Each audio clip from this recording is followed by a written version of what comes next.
Welcome back to the Deep Dive. We have a stack of reports on the desk today that, quite honestly, feels like it belongs in a techno-thriller, not the morning Yeah. news. But the dateline is real. It's Sunday, January 18th, 2026. And the geopolitical map is flashing red. But for once, we are not looking at the usual hotspots. We're looking north. We are. And it's a situation that is, effectively breaking the spine of the Atlantic Alliance. We're talking about Greenland, Denmark, and a crisis that's rewriting the rules of Western security in real time. And in a way that military planners likely never seriously wargamed. I mean, every simulation we've run for 70 years assumes the United States is the fire brigade. We never planned for a scenario where the United States is the arsonist. And that is the core paradox. The United States, under President Trump, is exerting immense pressure. We're talking threats of force, escalating terror assault to acquire Greenland. This isn't a real estate deal anymore. No, this is a coercive takeover attempt of a NATO ally's territory. So the mission for this deep dive is to parse through the cables, the military assessments, and the treaties from the last 48 hours to answer one specific question. When the leader of NATO threatens a member of NATO, where do you turn?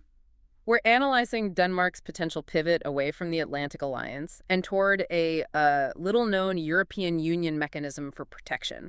It's a stress test for the entire concept of the West. Let's start with phase 0 then, strategic orientation.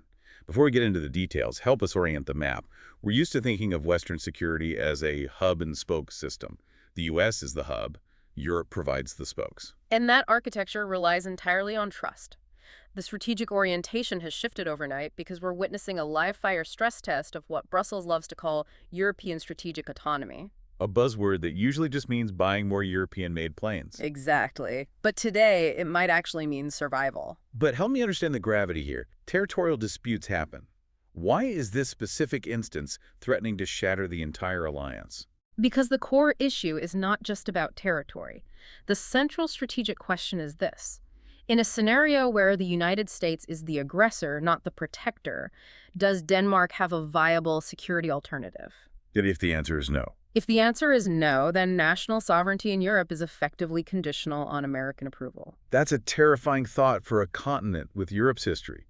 It implies that without the U.S. or with a hostile U.S., the safety mechanisms just evaporate. Precisely. For 70 years, NATO's Article 5, an attack on one is an attack on all, has been the bedrock. But that bedrock assumes the threat comes from outside the club. Right. If the threat comes from the head of the table, the treaty is paralyzed. You can't call NATO headquarters and ask the Supreme Allied Commander to intervene against the President of the United States. So Denmark is effectively on an island, metaphorically and literally. Unless they can find a backup generator. And that's what we're looking at today, the legal and military mechanisms available to Copenhagen outside of NATO. Okay, let's move to phase 1, situation report. Bring us up to speed on what's actually happened over the last 2 days. What triggered this sudden escalation? It has moved incredibly fast. As of today, January 18th, President Trump has explicitly declared an intent to apply escalating tariffs on European allies. The leverage is clear. The tariffs start when the acquisition of Greenland begins. It sounds like a hostage situation, but the hostage is a landmass. And the broader European economy.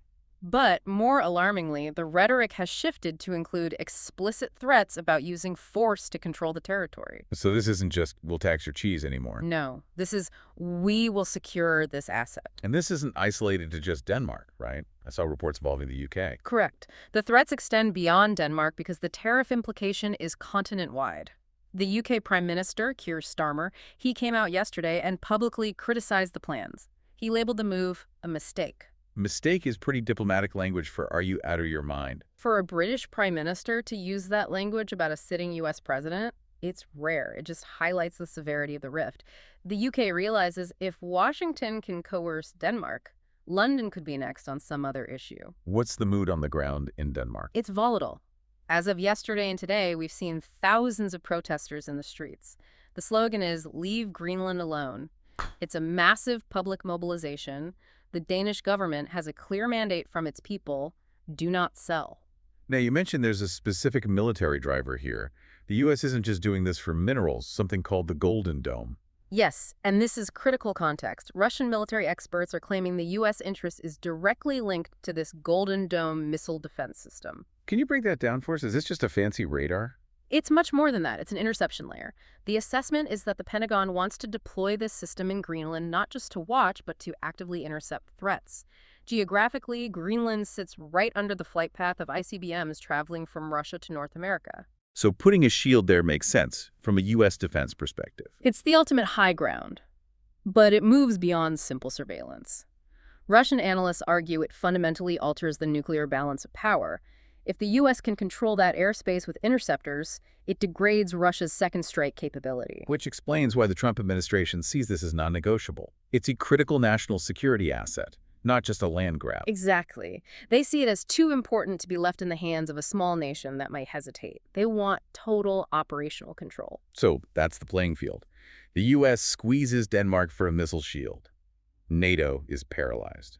This brings us to phase 2, operational and political realities. If you're in Copenhagen, what do? You look for Plan B. You look for a treaty that doesn't rely on Washington, and that leads you to the European Union and the Lisbon Treaty, specifically Article 42.7. Okay, Article 42.7. I feel like most people know NATO's Article 5. How is this EU version different? Not at all a copy-paste job. And this is where the legal wording gets fascinating. Article 42.7 is the Mutual Defense Clause. It states that if a member is a victim of armed aggression, other members have an obligation to aid and assist by all means in their power. Wait, obligation and all means.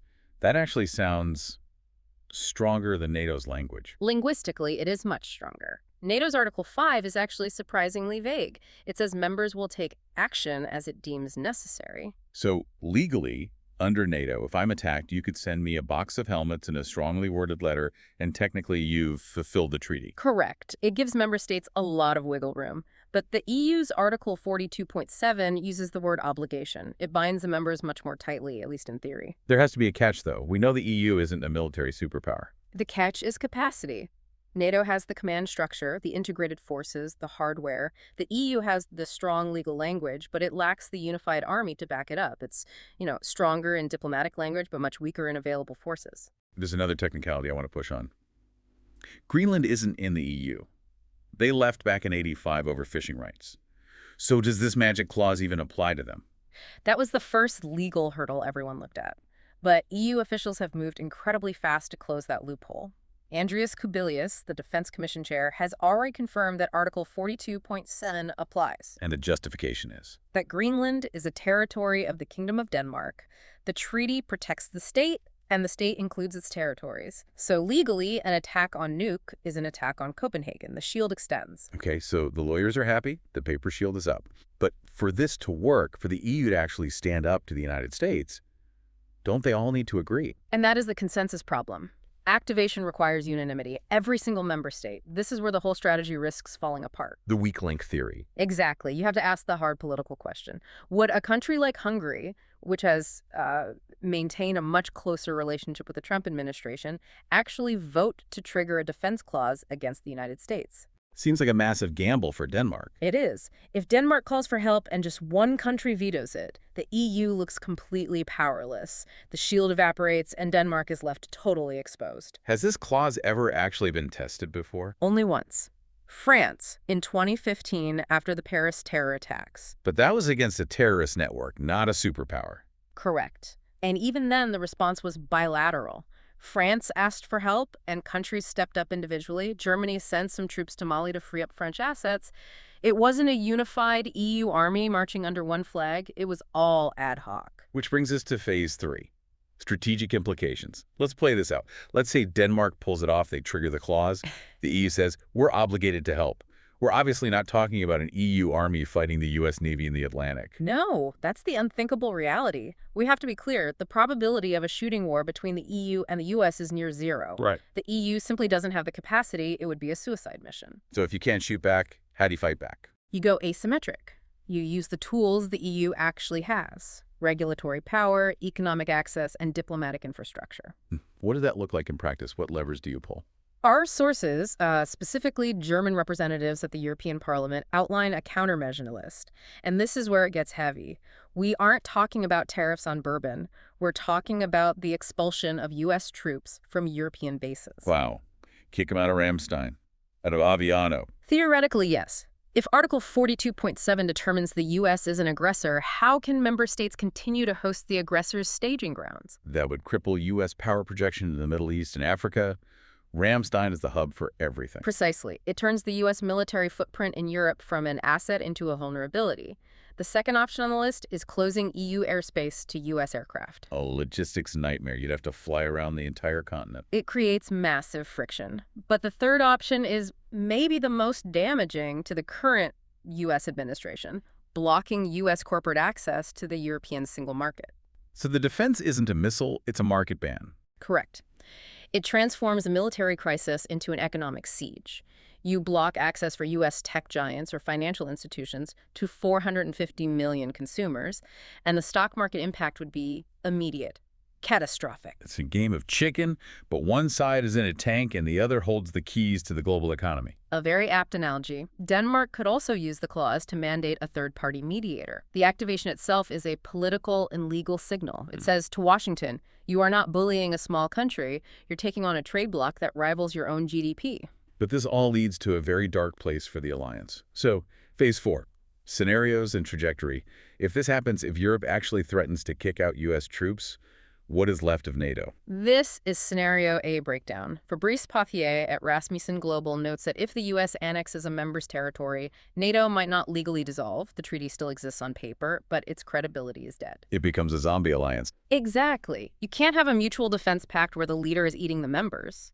If the U.S. takes Greenland, no one in the Baltics or Poland will ever trust Article 5 again. They'll know they're on their own. And if NATO is hollowed out, what replaces it? That's Scenario B bifurcation, a shift toward a European-only security structure. Denmark's reliance on 42.7 could be the first step towards a future where the EU provides the regulatory and industrial power, while NATO just remains a hollowed-out military shell.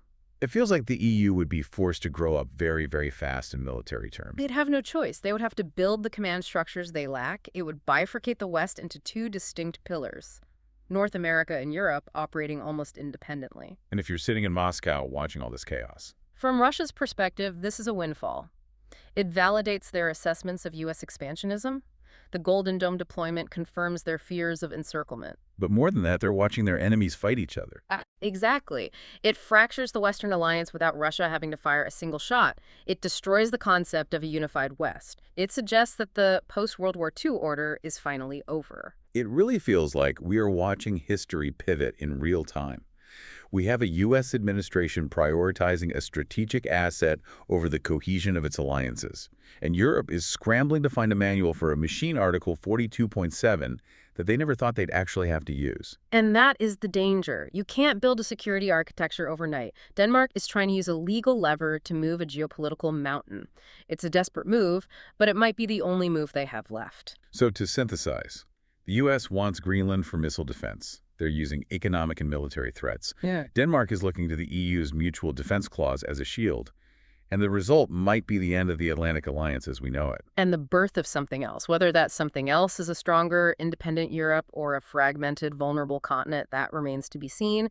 But the status quo is gone. I want to leave you with a final thought to mull over. We always talk about the West as this solid, immutable geopolitical bloc, North America and Europe bound together. But if the obligation to aid under Article 42.7 is triggered against the United States, does the concept of the West cease to exist? It forces us to ask if values or geography define our alliances. And right now, it looks like geography is winning. Thanks for listening to this deep dive. Stay safe and keep watching the headlines. This story isn't over.